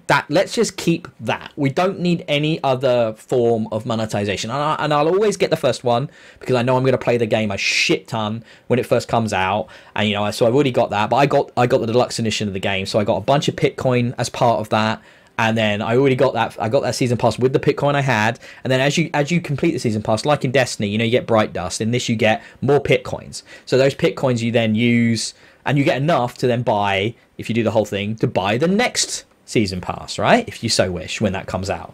So there is... That's a clever idea. Yeah, that's a fair economy. To earn the resource in the season pass to be able to buy the next season pass. But considering I saw someone in Destiny at rank 544 this week, I can see why they don't have that. But yeah, I'm absolutely loving this. They removed a couple of little things from this year. They got rid of the classic cars. I can't say I missed them a great deal. Never really used them. They did have the occasional invitational events during the My Career season where you could go and drive an old Formula 1 car on a track and stuff. And it's missing currently. The game is currently missing 3 of the tracks from this year's season because they were late additions. But they're going to be added as free DLC later in the year, because obviously a new track that's never been in a Formula 1 game before requires a lot of work. That's a lot of work to design to make sure it's plays realistically, looks good. So they're bringing those in at some point as a free update. I think, considering how unpredictable the sport has been in the last year and this year, with COVID affecting what the races they're going to, affecting the different tracks that are appearing and stuff, I think they've done a remarkable job in making this game possibly the best it's been in a very, very long time. It's impressive how the last 3 or 4 of these have all been better than the previous one, and that each one has got better. I really hope to God that EA don't mess stuff up for this franchise, because it's freaking brilliant. It's one of the best representations of a sport accurately done in video game form coming out today. It's like right up there with the like FIFA. If you think that's an accurate representation of the sport, I'm not so sure, but a lot of people will laud it over FIFA. But so many sports, especially the more obscure ones, don't get good games. And you could argue that Formula One is not the most popular thing on the planet, right? It has its audience, but it's definitely not massive. And this game, it does such a great job of making it feel like you're part of the sport, especially with the My Career modes. And now this new story mode, just bringing the drama of Formula One that the fans of the sport like myself, that's what we live for. It's that, it's the racing, but it's also the paddock drama, isn't it? I know Leah watches Formula One as well, and you just the drama between the drivers, who's getting on, who's falling out, who's going to possibly try and ram someone else on the track this week because they had a run in the last time, stuff like that. And that's what the story mode really brings, and it's cool. It's not Formula One anymore for me without Gunter Steiner swearing up a storm. So I am slightly disappointed that's not in the game. Well, in my story mode, you get to pick from, I think it's 4 or 5 of the smaller teams, because they don't want you being in a Merc, a Red Bull, or McLaren. So you get Williams, Haas, Alfa Romeo, or what was the Pink Panthers, and then became why can I never remember? Sorry. Aston Martin, yeah, those are the choices. And I drove as Williams because I live for the days of Williams' return to glory. So I wanted to try and see if I can help with that. I would say it's a little bit unrealistic. I'd say my Williams definitely performs better than the Williams car really does, because I'm passing a lot of people on that track, and I'm playing on hard. So it's kind of like, this is not the car that's real. But they have to make it fun. It's a story. They want you to do well in it, and the story almost works as well as a bit like a tutorial for multiplayer and the My Team mode. So you get to understand, they introduce some of the concepts and stuff from the deeper modes in the story, which is quite nice. If you're new to the game, you can use that as a way in, and then you're not completely like bewildered when it asks you to deploy ERS or something like that. And it's like, what the hell does any of this mean? It's great. It's really good. And you guys got any questions about it? As you both are at least familiar with the sport. Do you have like proper interactions with the other drivers though? I mean, because you're saying it's a bit watered down for the kind of real life mode or whatever it is, or the mode. In Breaking Point, you kind of do, but it's obviously all scripted. It's not like choices. So it's a scripted story that then what you do on track are like scenarios. So it's not like you do a full race every time. You do some, but often it'll be like towards the end of the race, you've had a mechanical failure, something's happened, and you now to regain so many places, like an objective, right? So that, like, they're all attainable. They're not impossible. I've not got to an objective yet and been like, I couldn't do it. But so they're all different. One of them is like you're driving as the older driver I was mentioning, the veteran, and for some reason it's got that very distinct vibe that like the team favors the new kid, kind of like it was in Ferrari with Leclerc, or in Red Bull with Verstappen, and the older guy's feeling a bit like they don't care. I'm racing on a track, my tyres are going off, I'm losing all the grip, there's a cutscene that sets this up, and yet they pit him in front of me, and then I'm like, well, I'm coming in, right, and they have to double stack me, and then I lose a bunch of places because of the double stack, and then it's like, well, can you try and regain all those places you've lost? And that's the objective. But it's always kind of, the interaction for the most part are between the sort of core characters, so the rookie, the veteran, the team manager, and then that's kind of it. And then I think the veteran's got a wife who plays a part in it as well, and the rookie's got his mum, who's also a character who shows up quite a bit because he's literally like 14. It's ridiculous. He's so young, but that's kind of it. So you don't interact with like Lando and Danny Rick and Vettel. They don't really come into it because their likenesses show up occasionally in the background, but they wouldn't have got them for voice acting, and it would have been weird if they'd used someone else. So for the most part, it's just within the core cast. Yeah, it's really, really good. It's really good. I'm very impressed with story mode, because I was really dubious about a story mode, like a proper story, and yet they've done a very, very good job with it, I have to say.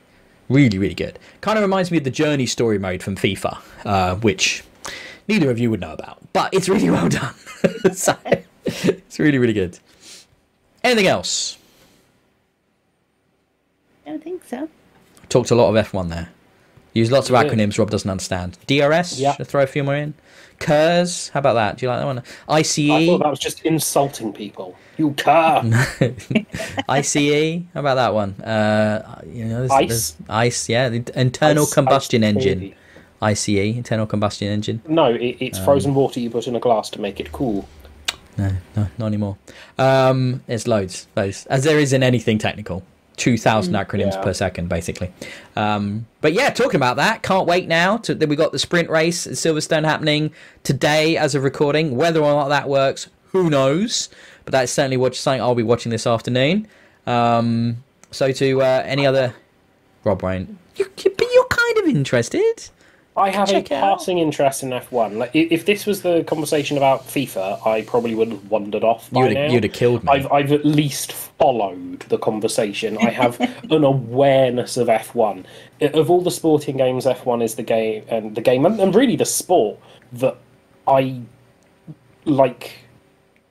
I dislike the least. Does that make sense? Like, it's not my game. I'm not going to enjoy it. It's for fans like Ben. These games, 100%. That it's not for very casual enjoyers like me.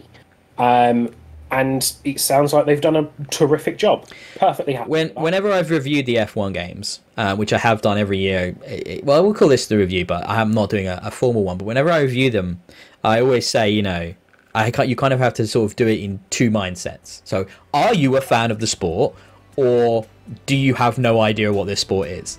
And it's a case of, if you have no idea about this sport, why are you playing this game?